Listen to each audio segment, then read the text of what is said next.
Inside the Birds is back. What's going on, everybody? Geoff, Mosher, Adam Caplan. Inside the Birds, we're so fired up. The Eagles are in the Super Bowl. We've been talking about it all week long. It's now getting closer and closer. Oh, just a little bit, about a little more than a week away. We got a ton of previewing to do. The game itself is taking on some just like the storylines are great.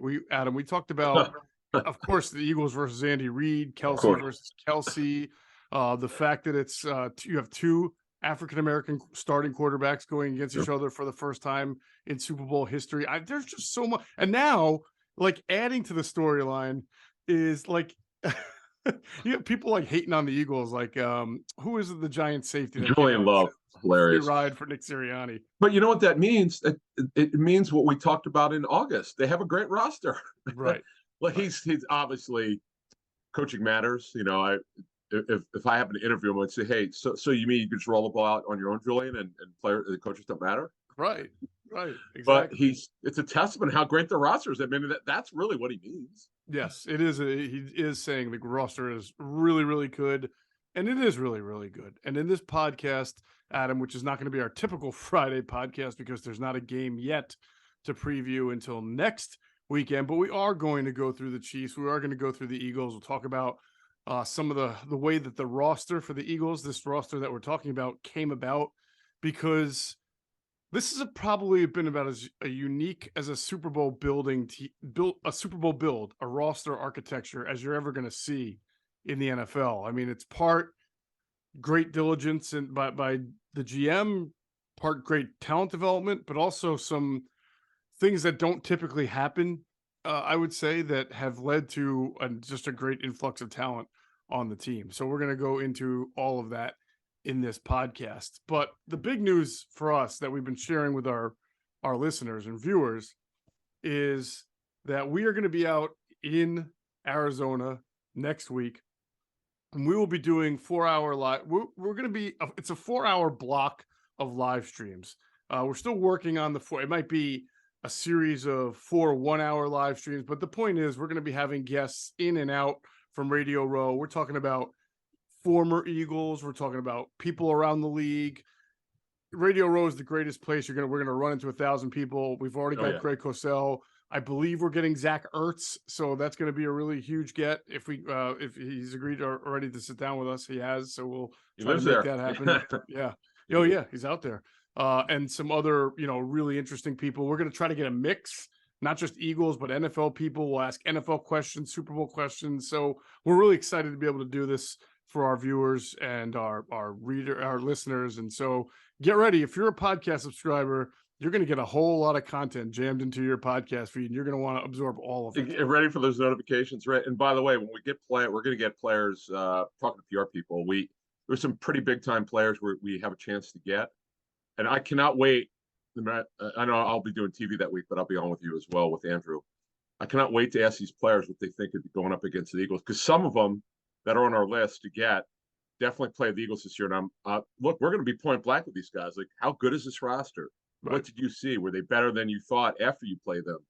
And we'll talk about the roster and their matchups that they had. And we ask questions a certain way to get the honesty, because we want you guys to learn something as we learn it. And it's can't wait. It's when we started this thing in 2018. This was the year after the Super Bowl. We had Corey Clement on, and that spring was great.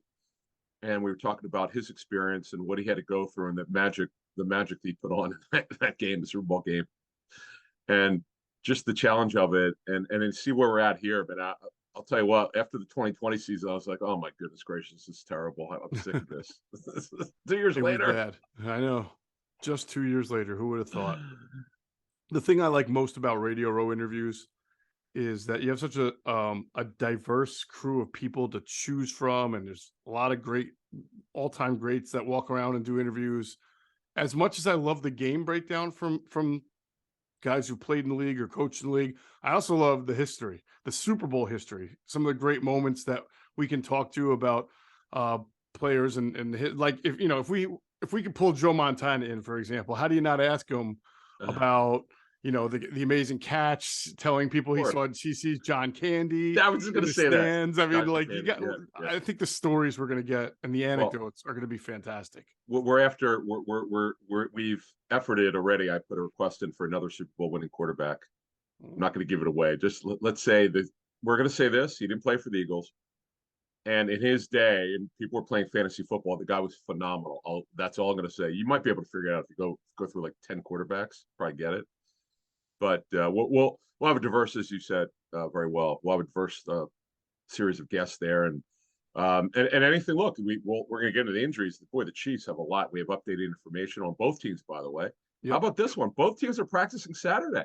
I know. How about that? That's interesting. Yeah, they got the early part of the week off, and then it's time to get going. It'll be interesting to see if Nick puts the pads on him like he did Oh, for the first 2 weeks. I believe he had them in pads, or definitely the first week. I don't remember I, about the 49er lead up.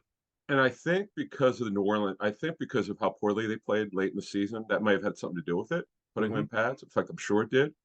So I know there are only a certain amount of days you're allowed to by the CBA put players in pads. So that's a great point. I wonder if we'll do that. But see, as I said on our was it our Wednesday show? Yeah, the teams, even if they don't practice this week, have to put a injury report out. In fact, they had to put one out on Wednesday, although neither team practiced, because you have to put one out you have to put one 3 days each week during the season and through the playoffs. So here you go. They got to do it this week. And the good thing is, like, you can't, like, if you saw a player get hurt or you weren't sure, well, you'll know if they're on the injury report or not. So, do you only have to put 3 injury reports out this week? Yes, you don't do 4. No, they don't have So, 4. do you think that goes into why they have their real practices later in the week? They basically send out 2 of their practice reports are already done in their estimations because they were just walkthroughs. Yeah. So when they practice Friday and Saturday and have real practices, they don't have to put out Well, they an Friday they do. injury or the Sure Friday do. I'm sorry, when they practice Saturday though, which will Yes. probably be their most intense one I of don't this know. week. That's a great question. In fact, here's what I don't. Why is Sirianni not speaking? He spoke earlier this week on like Tuesday or something. Yes. I don't understand. I don't know why he's not speaking. I know he's got to speak next week. That always have to at least Right. twice. In Right. fact, it might be 3 times. Oh! Another thing. Before we get to some of the show start with injuries and one transaction and all that. Both teams arrive late Sunday afternoon, and then Monday night is the media night, and we have if you want to know who's going to speak, we have that for you. I thought everybody had to be available on the Monday night media night. Well, no, what happens is you'll have got they're like 10 players for each team who will speak, will be available. And then what happens is, now I don't know if they're doing it the same way. They used to, when we'd have it at the stadium, you could go like they'd have guys sitting in the stands and you could actually go over to them. In fact, the Super Bowl, the Eagles were in 05. Is that the one where Freddie Mitchell almost got himself kicked out of the Super Bowl for some of the things he was saying? Yep. Yes. And he did almost get himself sent home from the Super Bowl. That is true. Freddie will tell you himself. He thought he was going to get sent home. and then Belichick buried him. Yeah. I'm efforting to look for I got it. But the Monday night one is the crazy one where they let literally anybody in to ask a question, right? Yeah, with the crazy. You were saying this the other show, the crazy You got clowns, you got people dressed up in weird, outfits and everything. Yeah, you got dogs on bicycles. It's crazy. Yeah, but see, the league talking to them about, they actually really like it. Sure, it gets so much exposure and attention. Exactly. Yeah, of course they like That's it. That's why they let a lot of people in for Radio Row, because you'll look at some people like, why is this person here? Do they even cover the NFL? And you're going to see some people. You're going to scratch your head like, why is this dude here? Yeah, definitely. That's the NFL. They're open for business to anybody. There you go. Open for beeswax. Yeah. All right. By the way, we also will do some special interviews out there for our Patreon subscribers. So if you want to get in on that stuff, patreon.com/inside the birds. And Adam, of course, will do his Discord chat. We'll figure out what night is the best night to do it. Usually Wednesday at 8, but maybe we'll have to see if that fits the schedule. Oh, yes. So, yeah, and I did mine last night. You can see the transcript on Discord. Okay. Okay, so the league, here's the list the league sent us. Mhm. Oh, so what they do is they have the riser, they sit on those white chairs, those high chairs. There are 11 players and Sirianni. So there are 10 players: Sirianni, Hurts, Brown, Kelsey, Johnson, Mailata, Reddick, Graham, Cox, Slay, and Sanders will all be on the riser. And then all the rest of the players might be, because for people who live in Phoenix, it's at the Footprint Center. I don't know where that is. I've Locations. never heard of the Footprint Center. Yeah, I know. I don't know where that is. And then for they're first, by the way. The Eagles are, you have Mountain Time because they don't have daylight saving in Arizona. They're 2 hours behind. They're 2 hours behind in East Coast, so they're at 6 to 7 Mountain, and then the Chiefs are at 8 to 9 Mountain. Reed, Mahomes, Kelsey, the other Kelsey, Chris Jones, Frank Clark, Orlando Brown Jr., my brother's dad, Juju Smith-Schuster, Pacheco, Nick Bolton, Jerry Sneed. Jerry Sneed, here's the thing: he's got a concussion. He needs to get cleared. And Jerick McKinnon, he of those 10 touchdowns this season. Hmm. And then the rest of the guys are like, I don't know what they're going to have them in a separate area. Yeah, I It's think kind they're of like I was usually at saying, round tables or something oh, like round that. two. Okay. Yeah. We're kind of like the combine. You ever see when Yeah. they put them in the room with the players that are these round tables Yep. and the big time players at the podiums. But Yeah. But I am that's pretty it. sure like everybody from the team has to be there. Yes, they have to be available. So yes, so all players and coaches are available, and they're going to be in a separate area. Now the GMs are not speaking. For those who are Right. wondering, Roseman and Brett Veach. Did Veach? I know you know this because you covered UD. Veach and Nagy went to Delaware together, right? They did. They Okay, did. cool. Yeah. Thought so. Absolutely. Okay. Yeah, they're very close. So all right. So again, to repeat, our live streams will be Wednesday, Thursday, Friday. I don't think I gave the time. The time will be, for us, it'll be 10 to 2, but for everybody here on the East Coast, although we have listeners all over the world, it'll be 12 to 4 if you're on the East Coast. So just know that we're doing everything in Mountain Time. All right. Well, there'll be plenty of notifications. It'll be on our YouTube channel. It'll be throughout the day. And then if you miss it, that's okay, because everything will be up on the YouTube and the podcast platforms. And we're going to have a ton of great interviews, and then ITB TVs. And then also, like I said, our Patreon people will be taken care of. The media, the actual media that isn't the Crazy Circus Media Day, the Tuesday, Wednesday, or the Wednesday, Thursday ones. The Chiefs have the early morning media, I believe the 8 to 9:15 a.m., and the Eagles have the 4 to 5:15.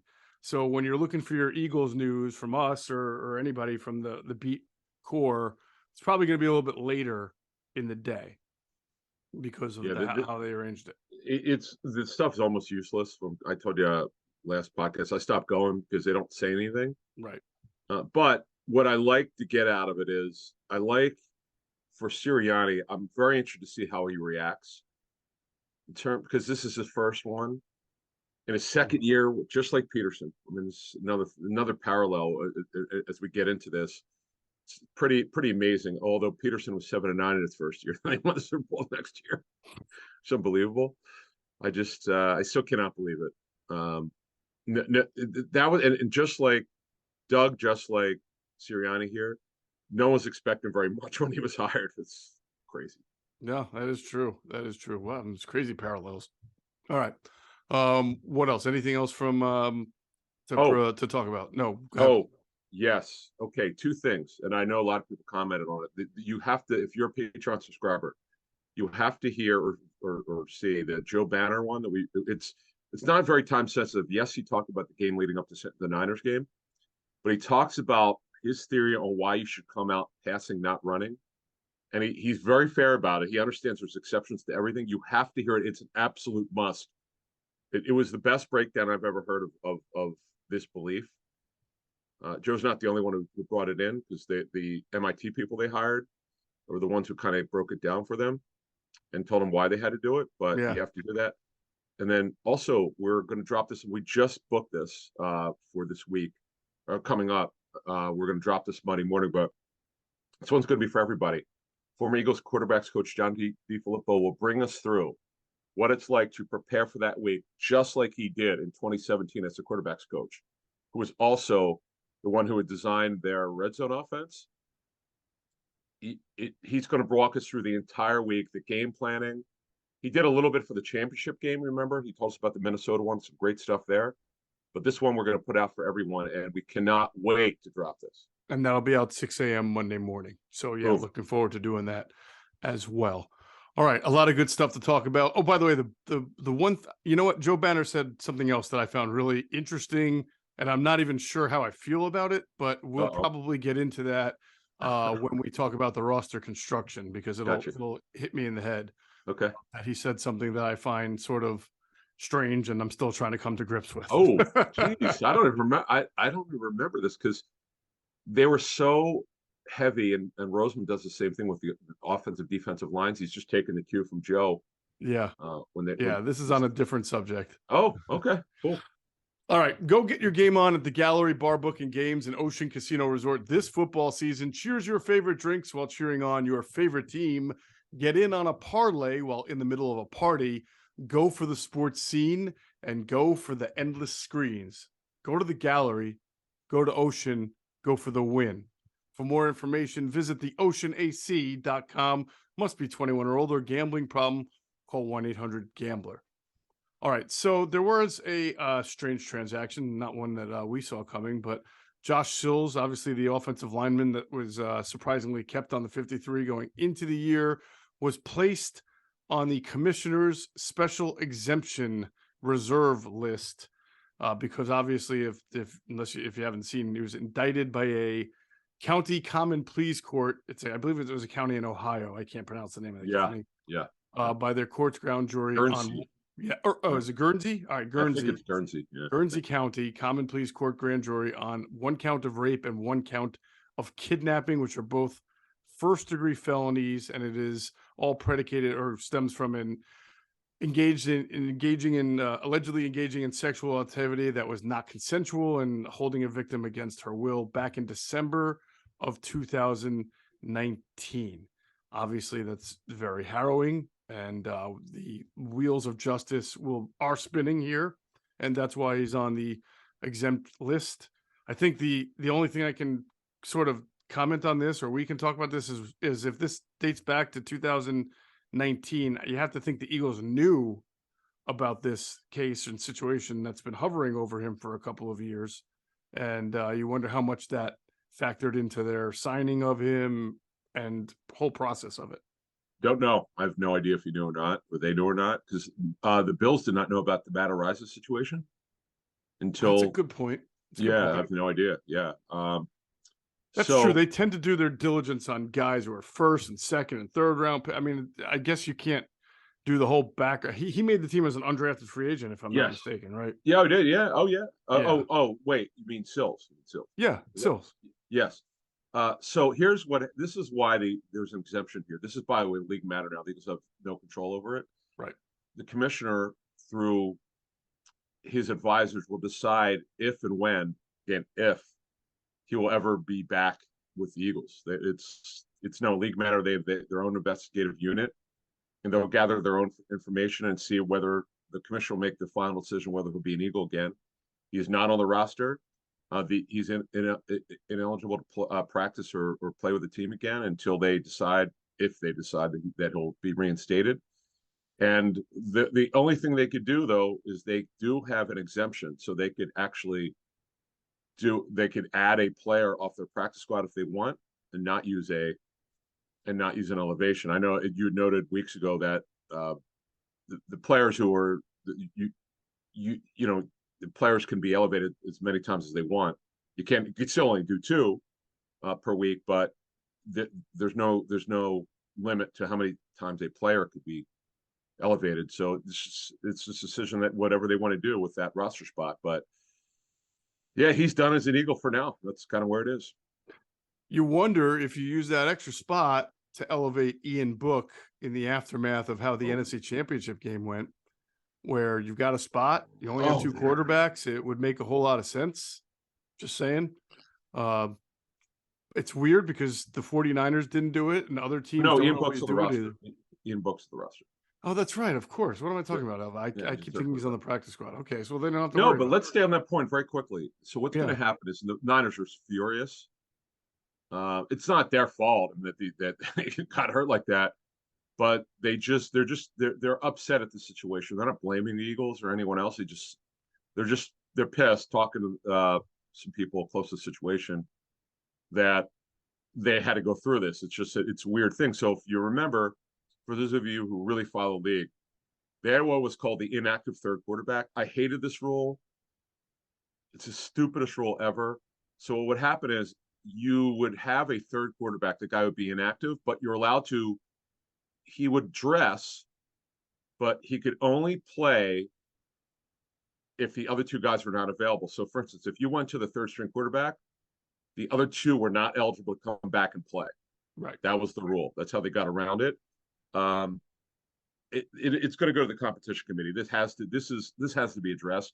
I know this is so rare for what happened to the Niners, but there's just got to be a way that because the game was so bad.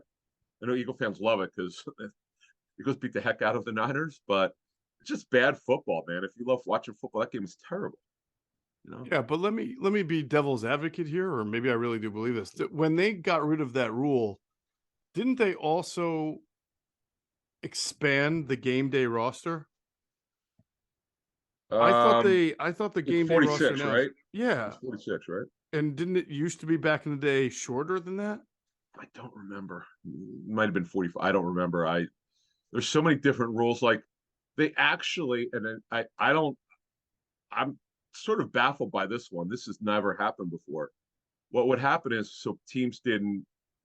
It's just so there was no funny business, and it didn't matter which team cut the player or waived him. If you cut a player after the end of the regular season, those players would not be available to be claimed off waivers until after the Super Bowl. Well, the first 2 weeks of the playoffs, you could claim a player off waivers if you wanted. Right. Now you can't. Now you have to wait till after Super Bowl. I don't know what the hell's going on with these rules. Sometimes they. I think I usually have this stuff pretty good, but this one baffled me. I have to look into that. But get back into this thing. This is an important thing here because it's better for the game to because there's a study being done how many teams keep three quarterbacks. It's most teams don't keep three. They keep three through your 53 plus your 69 man roster, 53 plus 16, your 16 man practice squad. So, but you really want to have a decision where let's say you have two on your 53, you won't have one on your practice squad, and you're out of elevations. They want you to be able to not have to worry about elevations. The Niners are probably going to be right in front of this when they petition the league on this, to be able to have that third quarterback not count as an elevation because it's better for the game. It really is. It is. I feel like it's a little bit of a cop out because you can activate three quarterbacks on game day if you want. All it means is that you don't activate your like sixth safety or seventh offensive lineman or ninth defensive like there's no rule saying you can't. The Eagles do, right? The Eagles have, if they want, they've got three quarterbacks on the 53. And if they want, they can make Ian Book active and deactivate somebody else. It's not, I mean, well, you they can have 3 blame the 53, system, right? But right. even if the Niners, you have unlimited elevations in the playoffs. So sign a quarterback to your practice squad and then elevate him before the game. There's already mechanisms in place to avoid this. That's a good I point. know they didn't, but they should have. Is my point. It's like no, they didn't have one. blaming the system, but they could have. They could have signed somebody. Yeah, because think about it. Garoppolo was not available. They knew that going in, he was not going to be available. Right. Trey Lance was definitely not available. What's that? As soon as Josh Johnson was your number 2 quarterback, you should have signed somebody on your practice squad. That's what I was getting at. I don't get it. I don't know why the hell they didn't have a quarterback. Right. So if I'm the league, I'm saying no. This rule you're bringing up doesn't make sense to me because you have every other teams do this. Why didn't you? It's your fault.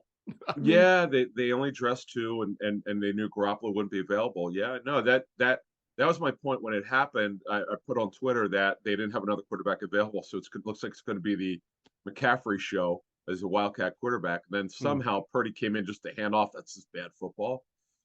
So anyway, no, it's going to be an issue, and it's a shame that it happened because I would have liked to see a better game. Although I know Eagle fans checking social media, they're convinced no matter what, even if Purdy would have played the full game, they still would have won. We'll never know. Right, right. I'm almost positive that you used to be able to dress 45 players with the emergency QB that you were talking about before, who was technically inactive but could play. So he was like the 46. And then when they did away with it, they opened it to 46. And unfortunately, Sounds teams that when they did that, instead of using that 46 on a quarterback, teams just tried to get an extra position player. Well, guess what? You're allowed to use it on a quarterback. That's my point. And like blaming the system, which I think Shanahan and Lynch were basically doing, to me is sort of pointing the finger at the wrong place.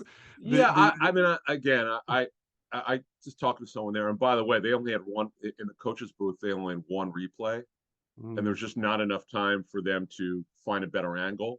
So if people want to blame Shanahan like I did during the time, I didn't know. There's no way to know this, but they could not get a good enough view in enough time. They only have like 45 seconds, so it's just they kind of got screwed there. But what they were hoping, and I know the expedited replays were actually pretty effective during the playoffs, but they just could not get a view soon enough, and it's too bad on the Devontae Smith play. But it is what it is. $1 billion industry, and they still can't know. figure out a way to centralize these things, have the calls made immediately. It's just think about this. But I mean, good for the Eagles, obviously, but of course, it's just a joke. but I know. But think about this one. If you go back to the 90s when instant replay started, you could always see them having the TV monitor on a stand without HD. And remember, the replay could take 10 minutes. It's so bad. I don't get it, man. Just like you said, it's $1 billion business. It's like, think about this. They have to measure first down by chain. What the hell? It's embarrassing. It's ridiculous. It's don't get me on comical. the soapbox, dude. I know. It's really comical. You're pissing me off now. Now you're getting my blood boiling. See? There you go. I like it when I get your blood. Every time, then you start cursing, and then we get 1,000 extra listeners. Don't get me started. We'll get that till we get to the draft stuff after the Super Bowl. Anyway. Right. All right. So we talked about the practice schedule. They will practice on Friday. Will probably be their they'll be their longest practice today. Today's Saturday we'll have 1 hour. Yeah. Today's is 90 minutes. Tomorrow's 1 hour.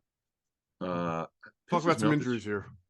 Yeah, because I was hoping Sirianni would talk about some of the injuries, at least get asked about it. Who was he not asked about on Monday? I couldn't believe it. I think Avante Matt. No one asked him about playing on that toe injury that he played on, right?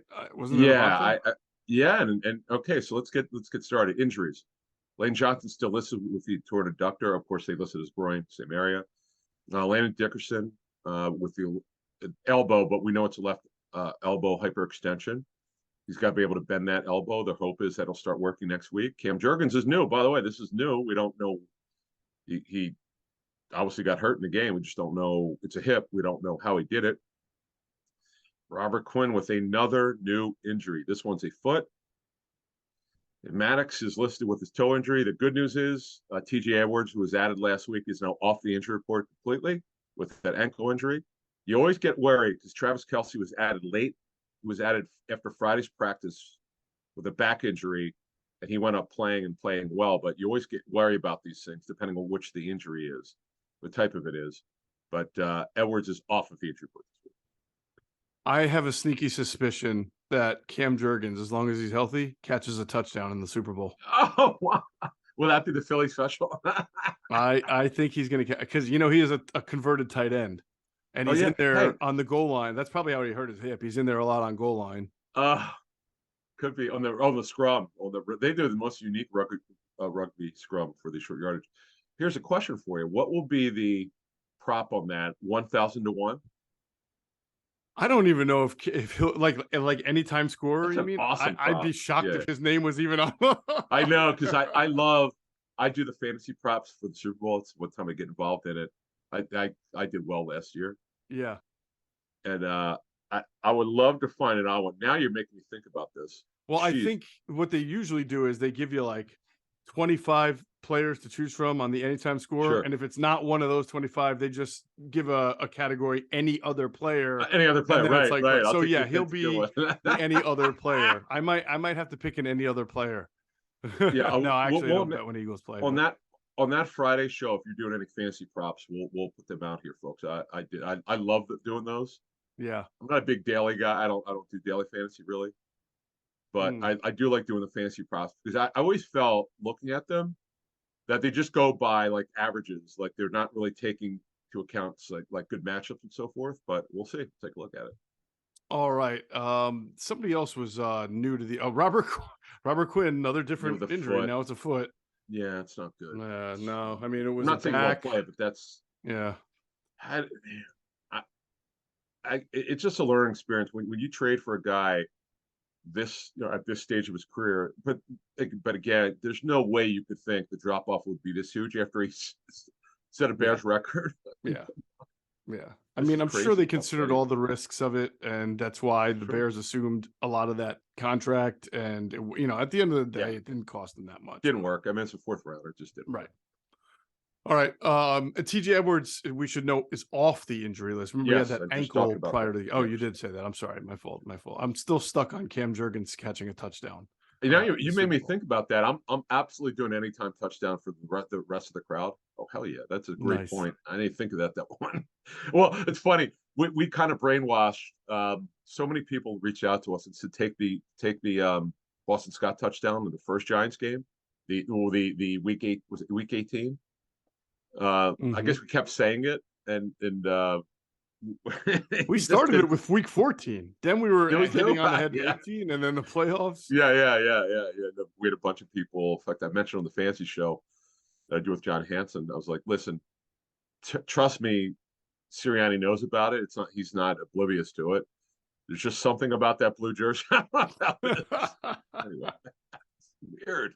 All right, Never heard anything. Chiefs injuries. They're far Yeah. more banged up. I mean, we obviously everybody knows about Patrick Mahomes. He's going to play, but Yep. you can see him out there. He's gimpy at times. It's weird. He looks gimpy at times. He's nursing this high ankle sprain, but then he runs for a first down. To then absorbs a hit to set up the game winning field goal. So he's clearly able to do a lot of Patrick Mahomesian things, but you do see him out there limping and gimping around sometimes.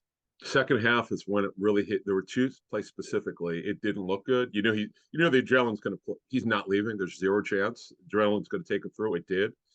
He did talk about that. He acknowledged what we all saw. He talked about it earlier this week that he aggravated, but he said it's no worse at all. He knows how to handle it. The other injuries, Isaiah Pacheco, their outstanding rookie from Rutgers, seventh rounder. Really like him. It's been a great story. He once Clyde Edwards-Helaire came back from his injury off IR, the first time he actually went on it twice. He didn't get his job back, Edwards-Helaire, before he got hurt again. Now, Pacheco has a wrist injury. He's going to play. Jerick McKinnon now is not one, but two ankle sprains, but they do believe he'll play. Juju Smith-Schuster, he's not able to practice right now. We don't know if it's the same knee that teams had problems with, but Andy Reid acknowledged he's got swelling, so he's not ready. He's not able to practice. Reid did say he does expect Kadarius Toney. He re-injured that hamstring again. It's not a problem, but the hamstring was added this week. He has an ankle injury. It was previous. They expect him to play. Mecole Hardman almost certainly won't play. Andy Reid talked about it. My understanding is they did not think he'd be able to play last week. He toughed it out. It's the same pelvis injury he had for 2 months, and he played for his teammates and his team, and he did what he could. He left early, couldn't come back. Andy, Andy, when he says it's a stretch, almost 9 times out of 10, that guy doesn't play, and he's just convinced he won't play. Justin Watson is Mr. Shot Play out of University of Pennsylvania. He had an illness last week, didn't play. He's going to play. Trey Smith, they're starting guard. He's expected to play with his lingering ankle injury. L'Jarius Sneed, their outstanding nickel corner, he's got a concussion. He hasn't been cleared yet. They're hopeful he'll be cleared next week. Willie Gay, super physical linebacker, draft pick out of 2020 with a shoulder injury. They think will be able to play. Travis Kelce, who I mentioned earlier, is off the injury report. He went on last Friday with a back injury. And Nick Bolton, who's also good story as a developmental as a linebacker, he had an ankle injury on the injury report last week. He's off of it. But so the only guy they know they're not going to have. They know they're going to not going to have Hardman. You're going to see Kadarius Toney take his spot, which he had done when he's been healthy. He's their gadget player, folks. He's going to run over at motion. He'll play slot. He'll play out wide. he could carry it in the red zone. And then, of course, you're also going to see, we'll get more of the matchups next week because that's when we do our matchups. Jerick McKinnon is Mr. Red Zone. Almost all of his touchdowns have come within the 10-yard line. Yes, much Great to for the fantasy. chagrin of the Isaiah Pacheco owners in fantasy football. I know. In fact, people are like, this dude runs so hard. Why isn't he scoring? McKinnon, as you just said, taking his touchdown. Yeah. My personal feeling is if Kadarius Toney can't finish the game, or if he gets hurt within the game again, Chiefs are in real trouble, because if you don't have Mecole Hardman and you don't have Toney, they just don't have too many other players that are good, starting caliber players that can stretch the field, take a top off the defense. I know you said Watson is a shot play guy, but I mean that, MVS. yeah. MVS. Too. Oh yeah. You know what? I forgot about Ken. MVS. He is But definitely, you know what? but that He would just does- be like they're really the only one you'd have to fear. Yeah, I would MVS because he's big and he could run. But the thing with MVS is he doesn't catch a lot of balls. He's like 3 a game, but he's going to be a shot play guy. Hardman would have done it. It's a shame for Hardman because he's on the final year of his rookie deal. This is going to crush his value. And then I know the Chiefs, speaking to someone there, they're so excited to get him in their offseason program because that Andy's going to be in the lab this offseason and figure it out how to use him. And Juju is more of a possession receiver at this point in his career. He's more of a deep threat before Ben Roethlisberger's arm went south with that right elbow. But that's it for their injuries. But if you're an Eagles fan, you're loving this. They're all sorts of banged up, but most of them will play. Yeah, absolutely. All right, we'll get into how this team got put together versus the 2017 team, which is a really interesting study. First, we're going to take a moment to talk about our friends at FlowBlend. Nate and the great people over at FlowBlend have created CBD pouches that are designed to boost energy, focus, and improve mood, but their main focus is to help people quit nicotine. If you don't believe us, just check out all the reviews customers have left telling their story on how FlowBlend helped them quit. It's all on their website at flowblend.com. They've got a 4.8 rating out of 5 stars, and they're also offering a 20% off for all listeners who use our code Inside the Birds. That's all one word, Inside the Birds, at flowblend.com. All orders over $49.99 include free shipping, and all orders ship within 24 hours. FlowBlend is also launching a new cinnamon haze flavor pretty soon. In fact, it might be out already, and all apple flavored pouches are 50% off until stock runs out. Quitting nicotine's tough. It really helps to have a tool that makes it easier. A person needs a shovel to dig a hole or a hammer to build a house. Now you have FlowBlend to quit nicotine. All right. So this was a good idea, Adam, that you came up with, sort of comparing how the 2017 team was built as opposed to this team that is also in the Super Bowl.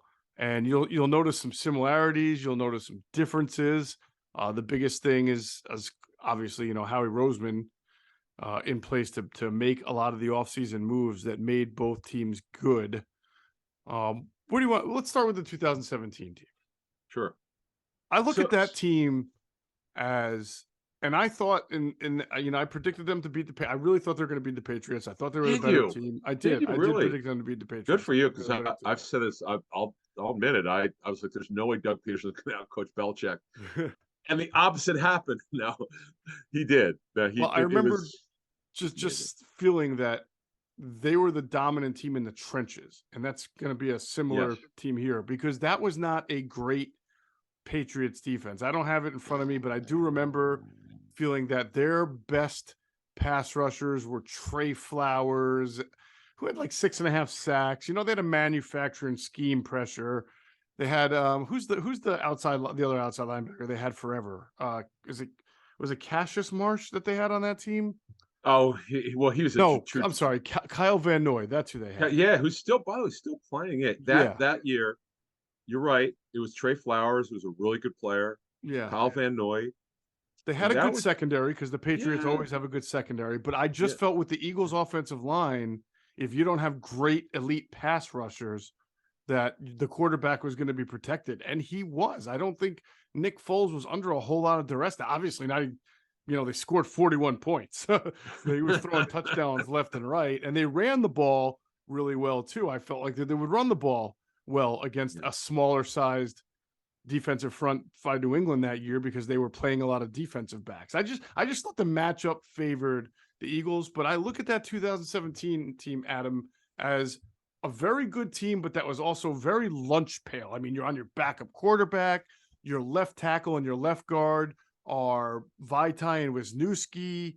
Your starting defensive end was Vinny Curry, very good run player, would kind of come off the field on pass rush, just like Tim Jernigan, good rundown player, come off the field and pass rush. They were like a mix of brawn and then on third down, get a little finesse, right? Aguilar, same thing as far as coming into his own that year. This team here, this 2022 team, we'll get into a second, much more, I think, defined by star power and electric type of players at both offensive and defensive positions.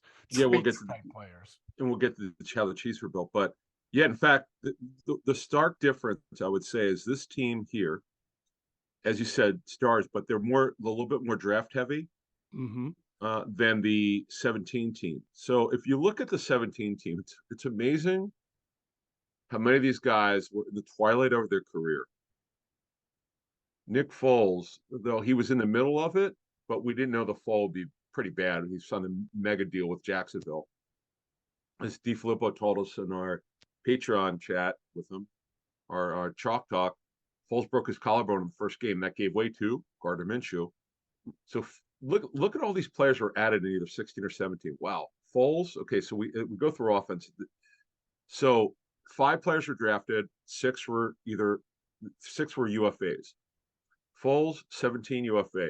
Blunt, 2017 UFA. I know people were upset the Eagles didn't resign him. He was awful with the Lions the next year, and that was the end of his career. He just didn't have any left. It's amazing, though. He looked so good with the Eagles. Jeffrey signed a multi-year deal.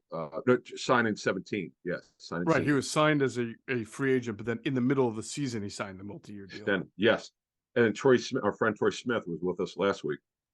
Signed as a UFA in 17. Aguilar was drafted because the reason why we're calling him the starter, he did start in the Super Bowl. They did a 3-receiver set. Sure. The Eagles were heavy 11 personnel that season because they didn't have Goddard. Okay, now here comes Ertz, who was drafted in 2013. Then your guy Wisniewski from Penn State signed as UFA in 2016. Did he not win a Super Bowl with the Chiefs too? Did he? He won a Super Bowl with the Chiefs as well. Yes. Yeah, I thought so. Brandon Brooks, what a signing at 16. Another UFA. Great signing in the middle of his career. Kelsey drafted in 11. Lane Johnson drafted in 13. Vaitai drafted in 16. So good mixture of UFAs on prove-it deals from the twilight of their career. 5 drafted, 6 offense for the Eagles. It's 5 drafted, 6 UFAs on offense. Well, that's a heavy, as you mentioned, a heavy free agency put together offense right there, compared to this year's offense, which I think only has one non-draft. Isn't AJ Brown the only player on offense that they didn't draft? Is that right? Yeah. Right? All right. So okay. The entire offensive line. Go ahead. Yeah. Wow. And we're going to count Jack Stoll. I mean, that's their own guy. So Hurts, a 2020 second round pick. Sanders, second round at 2019. AJ Brown, as you said, that's the big one this trade. Devontae Smith drafted first round 2021. Goddard, second round 2018. Jack Stoll, UDFA. I count them because he technically started last week. Yeah, but if you subbed him with Quez Watkins for 11%, Quez is also a drafted player, so it doesn't. Great point. Fair enough. Right. Good point. Dickerson drafted 2021 second round. Sayamalo, was he third round? Third round. Yep. 2016. Yep. Kelsey, still there. Yeah, it's incredible. 2017, 2011. Lane Johnson, still there. 2013. First round. And then Jordan Mailata, 7th round, 2018. So as you said, 11 starters drafted. That's because everybody talks about how great Roseman is in free agency, and he generally is, but he didn't have to because they've done so well. Say Malo, it took him a couple of years. His first 2 years were a struggle. He's developed. Sanders just had a career year. Hurts had a breakout year. Goddard had a breakout year. Got hurt. Dickerson's on his way. He was a Pro Bowler. Kelsey has a chance at the Pro Football Hall of Fame. Johnson has a very good chance at the Pro Football Hall of Fame. And Mailata came out of nowhere to be a top 10 left tackle. That's why they're great. There's no doubt about it. There was so little pressure on Howie after the AJ Brown trade to do much more on offense. And the only way the number gets skewed to make it two, it will be two starters who are not drafted, is if they come out in 11 personnel with Zach Pascal as the Sure. slot receiver, that would be two. But in general, 10 of the 11 starters all drafted by the Eagles. So that's It's a pretty good big for a team difference. that's struggled at times at drafting, but most of their struggles, if we have documented, and we'll get into it in a second, have come on drafting and developing on the defensive side. They've been really good at offensive linemen, struggled at receiver, but obviously that's why AJ Brown's here, and Devontae Smith was almost a no-brainer, who was going to be great. So that's good for them, and they've done a nice job with Quez Watkins, at least getting him to be a Mhm. third wide receiver, and of course Jalen Hurts. The development there is fantastic. Yeah, I mean, it's the one. I'm not going to say I was surprised by Malo, but he's not a Pro Bowler. He's underneath that. But the first 2 years were pretty dismal, to be honest with you. You didn't have a lot of confidence. They just weren't sure about him. And it was like 2018. It's actually when we started our show. It's kind of the first nugget we had is that he's just had a breakout off season. They're very curious to see how he would do in training camp and so forth. It's been a good Yeah, story. Now he's a free agent, and we'll talk more about these free agents. My goodness gracious, they have a ton of them after the Super Bowl. But so as you said, this is really how they've done it. They've built the offense. The draft is not it's not really typical. Even when Banner was here, they did a good mixture of it. It's rare. I'd have to go back and study how many years do they have like their starters being even over like 8 starters on offense. That's a lot. Good for them. yeah, yeah. It is a lot. All right, so let's go back now to defense from the 2017 team, because they almost had two different defenses. They had unlike this team. Well, I mean, what a transformation they made. Their defense in 2017 was they had a first and second down defense. They had a run defense and a pass defense, and they looked a lot different with what they did. So some of the numbers can be moved around a little bit, but let's start with the defensive line, Adam. So in 17, it was Curry, who was drafted in the second round in 2011. Graham, first round, 2010. There are your two ends. Because as you were noting in nickel, they would have Graham go inside of Curry, whoever they and Chris Long would come in. Yep. And then defensive tackle Cox, first rounder in 2012. Timmy Jernigan, he was acquired via trade. Nice player until he had the off the field situation where he hurt his back. I think I don't know what the hell he was doing, but that Mm.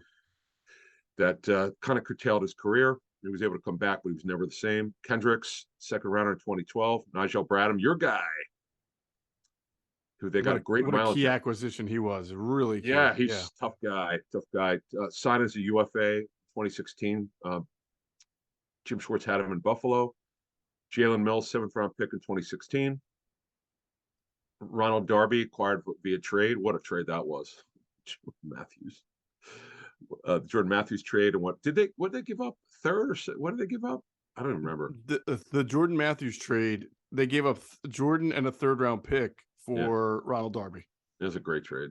I know he Yeah. got hurt, but they wouldn't have won the Super Bowl without him. Yeah. That's And it was it not shocking? Like, not shocking to see Jordan Matthews standing on the sideline for the 49ers during the NFC Championship? well, I know I didn't see that, but I know he had the Yeah. ACL. But and Yeah. he's a tight end. Wow, Yeah. talk Just about kind of crazy, right? yeah, it's a shame. Yeah. Safety, because the thing that's noticeable that you'll see on both rosters, the secondary they just have not drafted well. Yet the free agents they sign are so good. It's okay. I mean, you don't want to get things wrong or not address positions, but as long as you eventually get it right with either free agent or draftee, that's great. Jenkins signed one of the best free agents in Roseman's career in 2014. You signed his UFA. Rodney McLeod, who was a solid player, not elite or great, but solid player, signed his UFA in 2016. They beat a lot of teams out for him, and they started in big nickel in that game with Corey Graham, signed as an undrafted, signed as a UFA in 2017. So this is what they did. They've not drafted or developed safety or corner for years, and so had to do this. And although Jalen Mills was a draftee, and that was a home run. Right. Right. They were alternating that, by the end there between big nickel they almost had like big dime with Corey Graham as a third safety, but then Patrick Robinson as Oh, the yeah. nickel corner.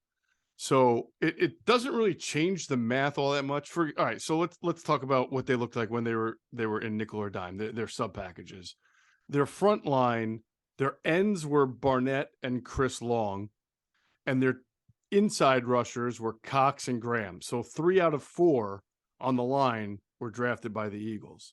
They generally at that point were playing Bradham a lot, who is a UFA, as you mentioned.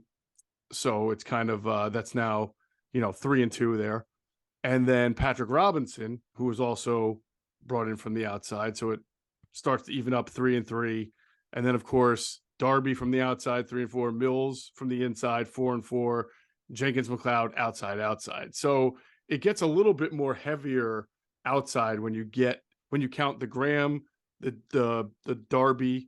I'm sorry, not the Darby. Well, yeah, Graham, Darby, and then Patrick Robinson to go along with Jenkins and Chris Long. It just makes it a little bit, and Tim Jernigan.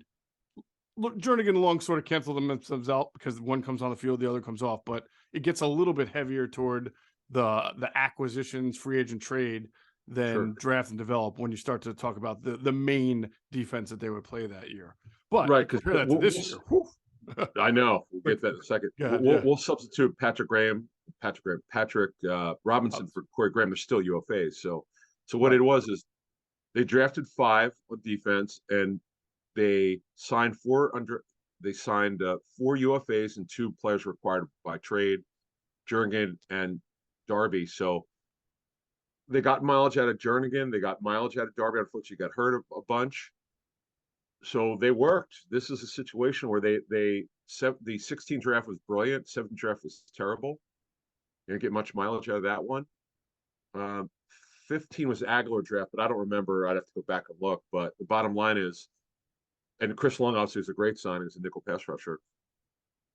You sometimes you have to make it up. Like Rosen missed badly on Rager, but he had to make up for it. And what did he do? He got a home run with AJ Brown. I mean, it's okay, but you don't want to do bad in the draft or miss. You have to learn from it. But if you're at least able to cover it up with a great acquisition, you got a chance to get in the Super Bowl, and they've done that. Yeah, yeah. So you look and you kind of look at you talk about making it up, right? You look at this defense and a lot of these players who were brought in, whether it was CJ Gardner Johnson or Slay or Bradbury, Kaiser White, really to make up for either not drafting or an inability to draft good players at those positions for quite a long time. And the reason why I say this is one of the most unique free agencies or off seasons in history is because look how many of these guys were only available because of either a contract dispute or like with Bradbury getting cut by the Giants, and then CJ Gardner Johnson wanted more from the Saints. And, back then Darius Slay was looking to get out of Detroit. I mean, he was thrilled when the Eagles traded for him. If you go ask Joe Banner, in fact, next time we'll have Joe on, we have to ask him about the Jason Peters acquisition and how that happened. It's so similar, just like you said with CJ Gardner Johnson. They were blown away that the Bills did not want to pay Peters, and they took advantage of it.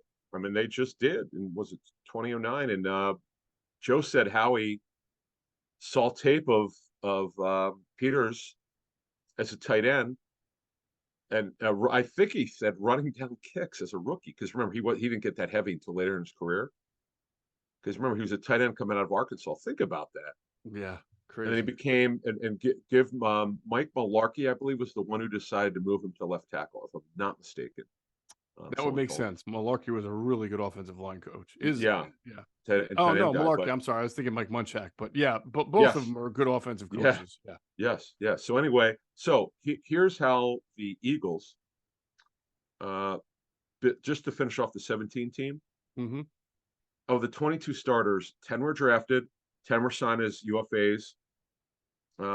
Well, again, it depends how you look at it. Right. It's 10 drafted, 10 signed as UFAs, and 2 acquired via trade, both from defense. So it's kind of a mixture because I think because they missed in the secondary. They just did. It's not that they missed so much. You're the one who can't stand that they won't address safety. That's part of it. They just wouldn't address it. Patrick Chung, they missed badly on. What was he, a year? Yes, he was there a year. Then That did again, not went go against well. them in the Super Bowl. Yeah.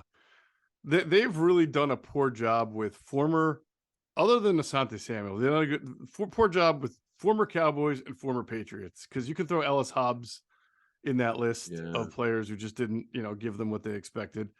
I mean, we know the corner safety thing is, and so that was the point I sort of wanted to make about Joe Banner. yeah. Um, if you don't mind me going back to the Go 2022 ahead, team. please. So if you look at the secondary, right? C.J. Gardner-Johnson, Bradbury, Slay, none of them developed by the Eagles, all Yep. signed by the Eagles. And I asked Joe about that, and his response was, "Well, I give them credit for recognizing the fact that they're really bad at drafting corners, so Yeah, he did say. they go out and sign them or trade for them." And I didn't know how to feel about that afterward. Yes, I agree that it's good that you have a plan B, right? I think having a Yes, plan B that's is what I always was saying. good. Yeah, But that's what I was saying. I don't know if it's good in general that if you're that for 20 years you can't draft corners. It's I fair. would try to Absolutely. change that and be better at Be drafting better at corners it. I so I mean, didn't have to do absolutely. this. Yeah. Like for instance, okay, Kevin Colbert, one of the best GMs in NFL history drafting receivers, other than Chase Claypool, unbelievably poor at secondary.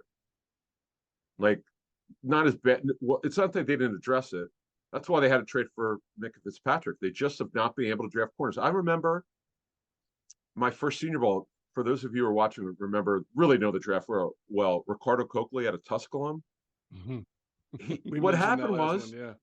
he was one of these guys who came out of nowhere at the Senior Bowl and moved way up. He had a very short career. Yeah. I don't know what it is. Some guy now what I would hope, and I would hope Joe would know this, was there someone in their group who really knew the secondary, because this is look, Slay and Bradbury are studs, there's no doubt.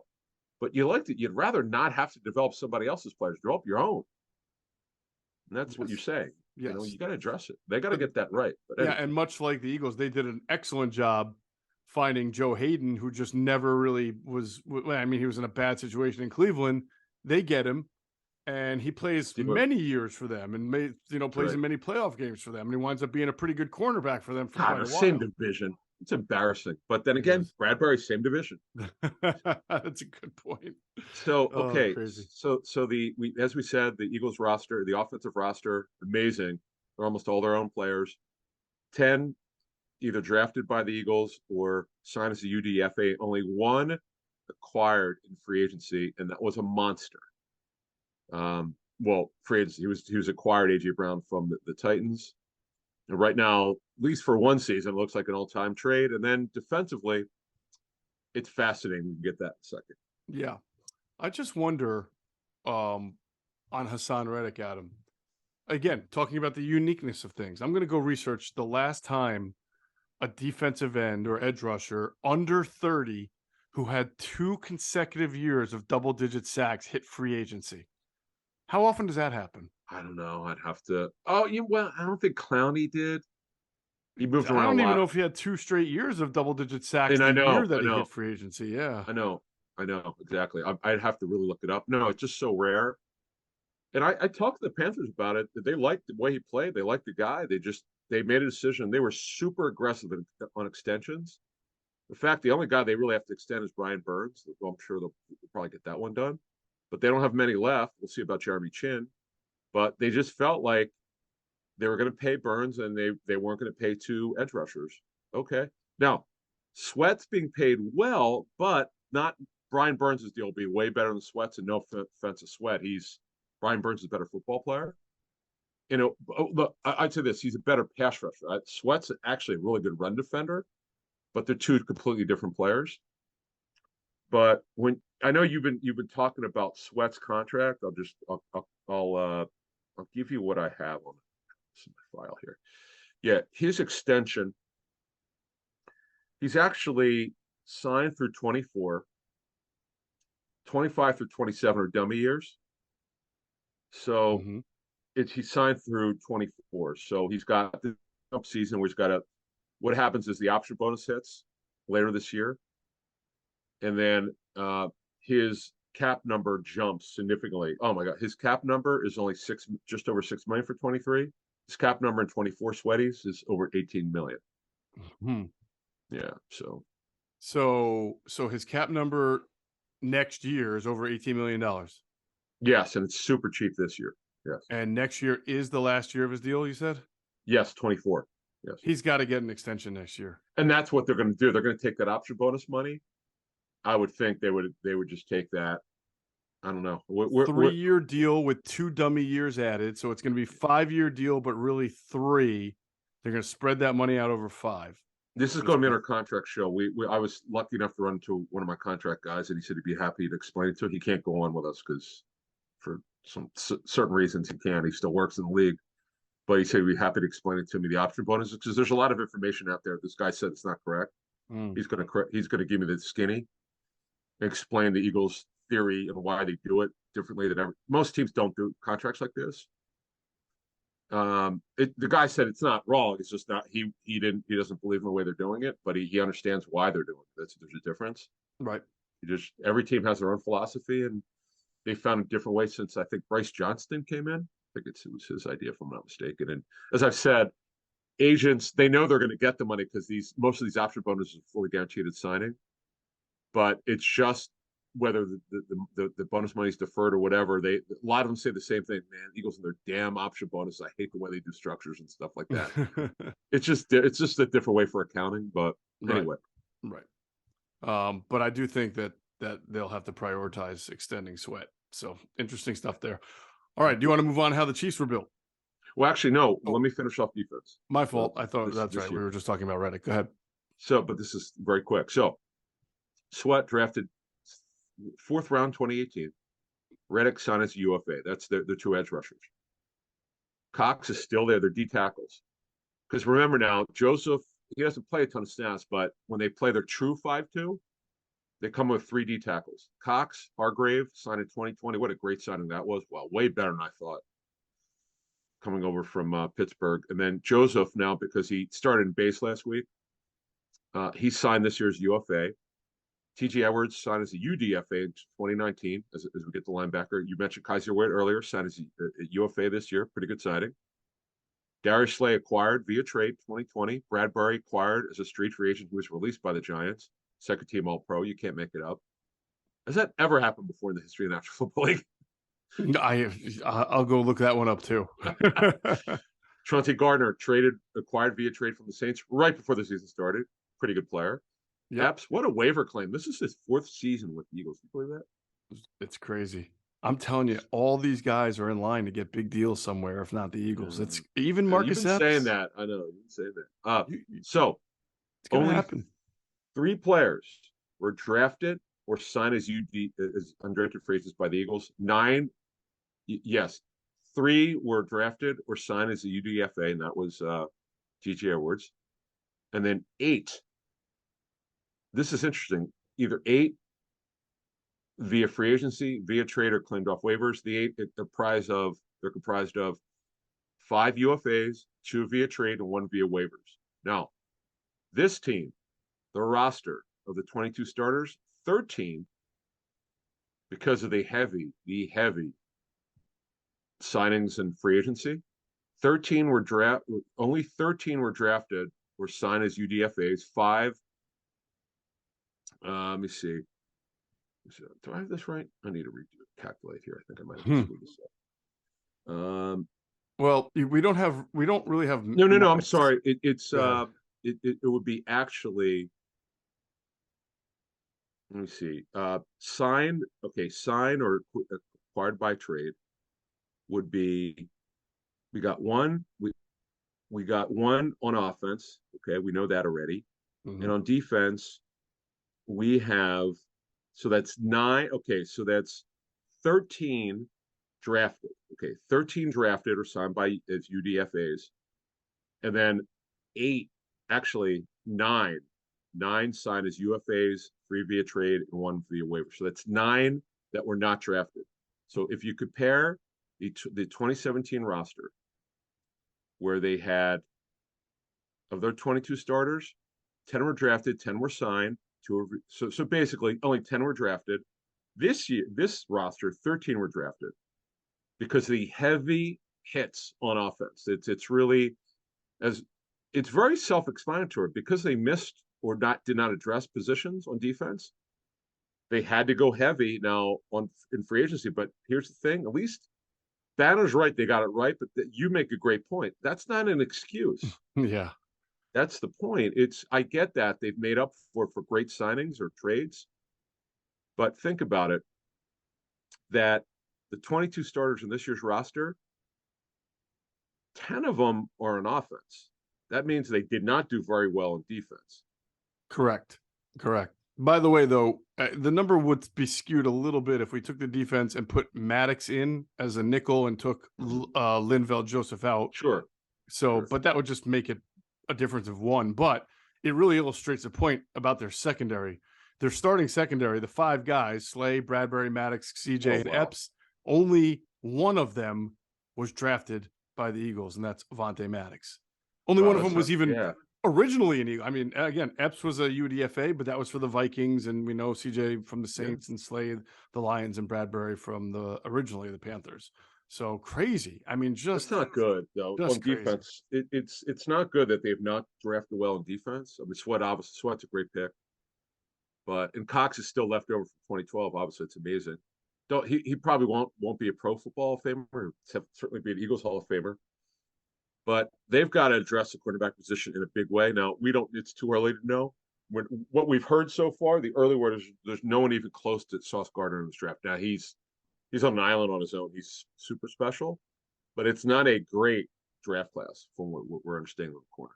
No, and interestingly, Trent McDuffie, a player that the Eagles liked, they wound up trading that second first-round pick for A.J. Brown, but he plays for the Chiefs, and obviously we'll talk about him and the Chiefs and the breakdown of what they do a little bit more next week. But it's sort of like another part of the storylines there. Hey, there's Trent McDuffie. The Eagles liked him. He's a cornerback. They didn't pick him, and now he's playing for the Chiefs. All right, we will go on to the Chiefs now. Yep, let's do it. Okay. All right, real quick, though, I do want to pause and let everybody know about our friends at PHLSportsNation.com, enhancing the fans' experience with their coverage of all Philadelphia sports teams. For the fan, by the fan is their motto, so make sure you check them out at PHLSportsNation.com. We're on Twitter at PHLSportsNation. Let's also hear from our really good friends at Sky Motor Cars. Sky Motor Cars in Westchester is a different sort of dealership. All it takes is one look at their Highline pre-owned vehicles that people over the country want and need. Owner Brett Schiller, make sure you don't spend a dime of your money before you purchase the car. Sky Motor Cars allows you to make all the decisions regarding your next vehicle. At Sky Motor Cars, you never have to spend more than necessary. Visit SkyMotorCars.com today or call 610-918-7225. And if you happen to pop into Sky Motor Cars out there in Westchester, PA, make sure you tell them Adam and Geoff sent you. You will get a great deal.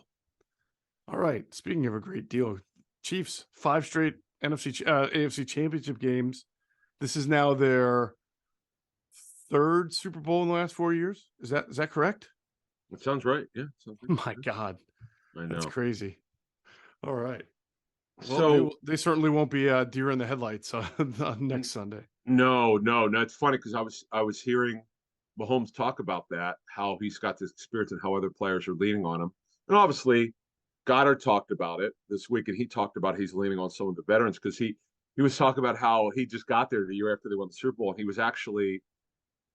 was able to go because the ring ceremony was in June, so he went to it. And he was kind of in awe over it because he wasn't a part of the team, but he got to see those shiny rings. But this team is interesting. So how we said the Eagles, this season's roster, the 2022 Super Bowl roster for the Eagles is 13 players drafted or signed as UDFAs and 9 players acquired in free agency, whether trade or waivers or signed as UFAs.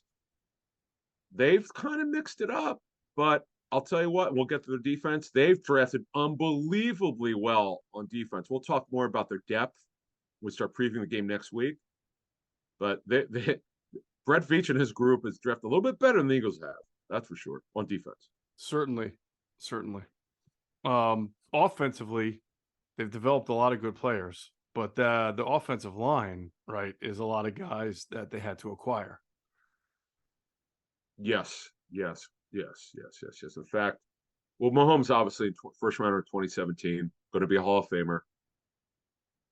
He's it's not just the gifts, physical gifts that he has, his ability to find holes in the defense to be able to throw the football, something I've never seen before. He's just super special. Mm-hmm. Isaiah Pacheco, as you mentioned earlier, a 7th-round pick this year. What a surprise! I mean, out of Rutgers, I never got a straight story why he lasted as long. I know he's got a very unique running style, very physical, but he is explosive. It is surprising to me, though, a 7th-rounder this talented would last that long. So who knows? Mm-hmm. Now they are one of the few teams to use a fullback. Mike Burton is sort of a journeyman. He was signed as a UFA last year. Juju Smith-Schuster was signed this year. We'll go to the receiver position. Marquez Valdez-Scantling signed this year, a 3-year deal. And Travis Kelce will go to tight end, drafted 2013. Now he dropped due to maturity issues. He's pretty significant maturity issues there. He's been very up in front of it. He had to grow up a little bit. In fact, Andy talked about that this week. Mm-hmm. He was straight up honest about it, about comparing what he knew about Jason, and obviously he was involved in drafting Travis. And then at guard, again, they keep mixing it up. Joe Tooney, highest paid guard in NFL history at one point. He was signed last year. Trey Smith was a draftee last year for the other guard. And then Creed Humphrey, 2nd-rounder in 2021. He's already one of the best centers in football. Boy, he's really good out of Oklahoma. Mm. Andrew Wiley was a street free agent. He's a right tackle. He's an okay right tackle. That's a spot we're going to talk about next week. In fact, you could throw out the PFF grades. People we've spoken with do not agree with the grades on their offensive line. People we've spoken with already believe there's some matchups Eagles could exploit with stunts. We're going to save that for next week. Interesting. Yep. Yeah, we got some good stuff. I was able to get that at the Senior Bowl this week. It's one of the beauty of seeing personnel people, especially when they face both teams, so they don't care because their team's out of there. All right, what do you want to know? All right, this is good stuff. Right. Is Wiley the guy that they question whether he can hold up? Yeah. Yep. He's been a good story. I think that in fact, I know the Colts had him. Wiley was a street free agent. He was an undrafted free agent, signed by the Colts at 17, bounced around with Cleveland's practice squad, Chiefs practice squad, and he's been a starter for a bit.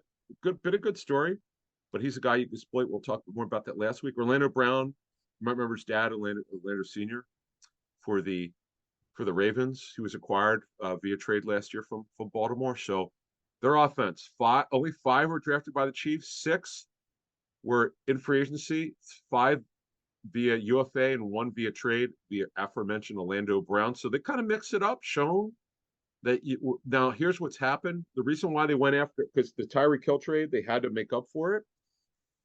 And Mecole Hardman's been disappointed. In fact, Mecole Hardman, you might remember, was really drafted because Tyreek Hill's off the field issues, which he put behind him, but they were worried about it, so they drafted someone they thought might have to be his replacement someday. And then Hill kept everything quiet and stayed on the straight and narrow.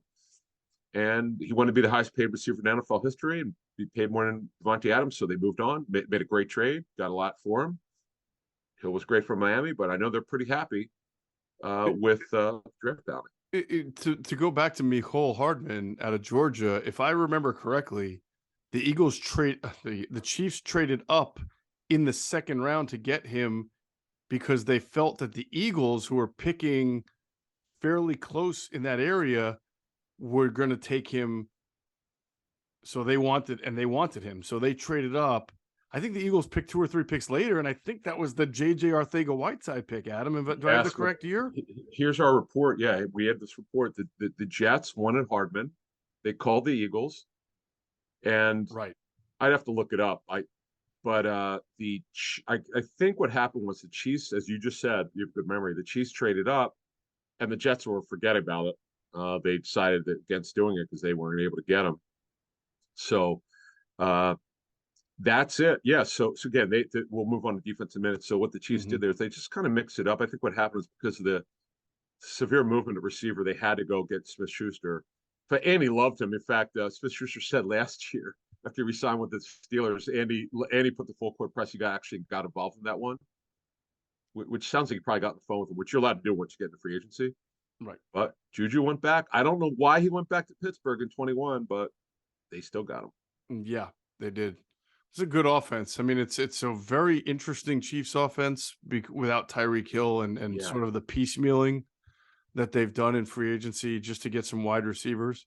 They smartly believed that some of these guys would just naturally have good years playing with Mahomes, and it does seem weird. Like I get that MVS only has 3 or 4 catches a game, not as much, but they do seem to be significant ones. It's not just like he catches an 8-yard dump off. He makes some plays for them, and seeing Joe Thuney's name, right? He's the left guard that at the time made the highest paid player or highest paid guard.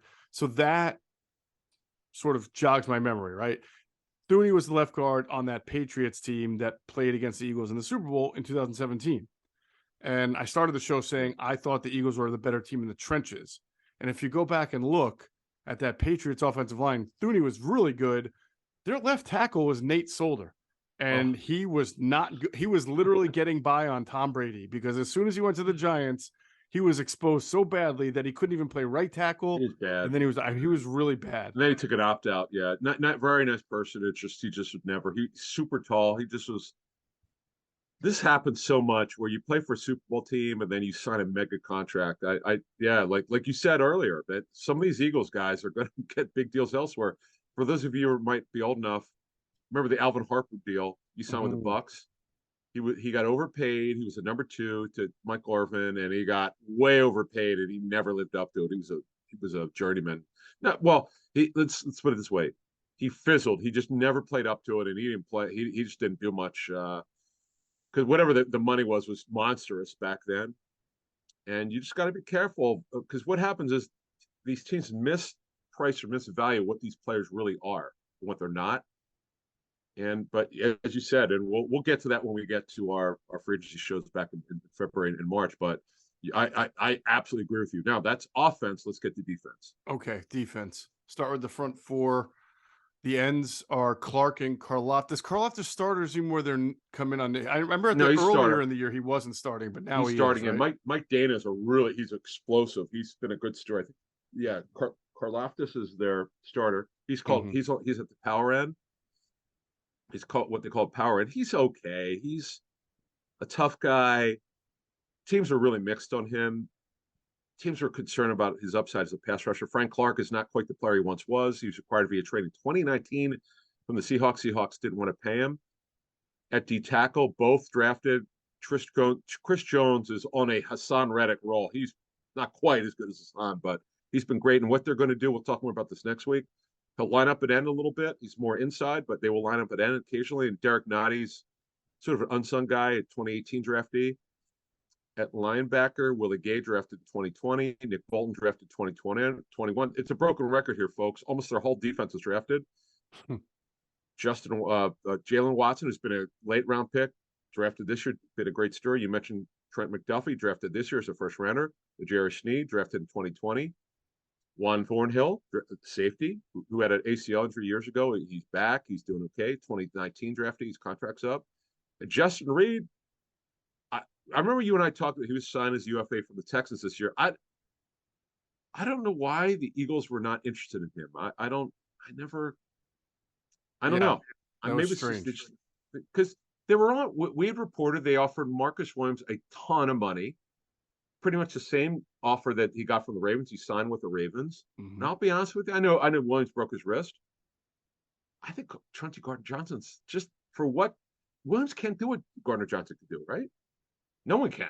I mean, he's a different player. I don't like doing this because we're judging a guy on the greatest year he's ever had, as opposed to what is he for the length of his career. Just like you just said, he's another. You just said Hassan Reddick is a better player than Chris Jones.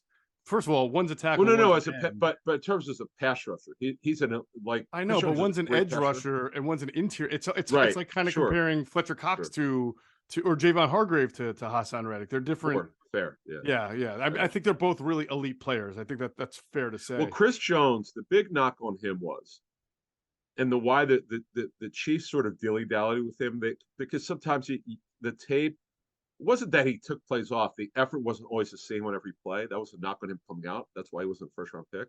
Mm-hmm. But he is just unreal right now. He is on an absolute tear, and he's having a great season. There's no doubt about it. Yeah. So Jones has made 4 All-Pros and 4 Pro Bowls, so he's about as good as it gets at his position. No doubt. Yeah, No, yeah. he's turning it on. There's no question about it. This Chiefs team, when you look at it, it's pretty special. So 9 players on their defense were drafted. That's great. 2 were acquired in free agency. 1 signee. Frank. Excuse me. The signee was, who the hell was it? Well, 1 was via trade. Frank Clark. Frank Clark, and Reed was the guy that they signed in the offseason. Yes, Justin Reed. Thank you. Yeah, Justin Reed coming over from the Texans. What the hell were the Texans thinking? I don't understand. Like their GM has not done a very good job. Right. I know he took over a bleep hole, but it's what a bad roster that D'Amico Ryans has taken over. Man, good luck to him. He's a great dude, and I think he's going to be a good coach. But they got to get him players. Yeah, no doubt about it. Yep. Overall, 22 starters, 14 drafted. Yeah, that's really impressive. And by the way, the Chiefs do something that I've sort of said I think the Eagles need to do at the linebacker position, because we know it's Andy Reid, right? So we know they're not going out there and spending big on linebackers, and we know they're not using first-round picks on linebackers. So if you're not going to spend big or use a first-round pick on coverage linebackers or inside linebackers, then you really should try to get them higher in the second and third rounds, where you can get really good caliber players. I know Bolton was a third round. Was he a second or a third? I'll tell you. He was a really good college linebacker in Missouri. He was just undersized. Second rounder, yep. Second rounder. Oh, wow. And Gay was also a second rounder. Was Willie Gay not a second rounder? Yes. In fact, how about this? Willie Gay, Nick Bolton, second rounders. Leo Chenal was really physical. Yes. He was a third rounder out of Wisconsin. Right. That ain't happening here. There's zero chance Howie Roseman's doing that. The only way I see it happening is if he trades down a little bit from 10 or maybe even the last pick and acquire some extra second rounders. But I mean, well, I could see. Here's the thing, though. If they're going to keep this scheme, right?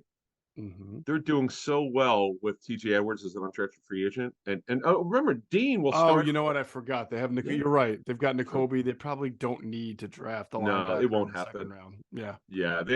But the only way it happens, right, is if you lose Edwards and Kaiser White, and Dean's your only linebacker, because again, he's got to show that he can play. But it's if they're going to. I know this is not a great cornerback group, but they also, we're not talking really draft here, but one thing I would say, they're going to have to dress Lane Johnson's replacement at some point. Definitely. Well, I think that might come in the first round, to be honest. Right, that's what I mean. I think it could be this year. Yeah, either. But so to close this off, I love doing this. I give Brett Veach credit. They've thrown out the banner rule about drafting linebackers early. I mean, the Eagles used to draft linebackers. Michael early. Kendricks, now some they rounder. Didn't. Yeah, Kendricks was the second round pick. Trott was the second, wasn't he? No, I thought he was a day 3 guy out of Stephen F. Austin. I know he had the bad knees. Yeah, but McCoy didn't work out, Matt McCoy, but he was a second round pick. Gokong was a third round pick. He wound up playing for them. Third rounder for Trott. Oh, Trott. Okay, so Trott was So they did use second and third round picks on linebackers. They had mixed results with it, but again, Matt McCoy. It's not like you just stop trying and go by. I know. It's like they threw the towel on that one, but man, Matt McCoy. There's going to be a day, by the way, where the Eagles. You remember when the Anaheim Angels? Not the Anaheim. Yeah, what are they now? The Los Angeles Angels. Anaheim, whatever. It was only 2. I think it was 2 years ago that they used every single pick they had on a pitcher. They drafted like 13 pitchers in their draft. You can Google it. It's really funny. They drafted was pitchers. This was like 2 years ago. I feel like one day we're going to see the Eagles have an 8-player draft, and they're all going to be guards and tackles. No. Well,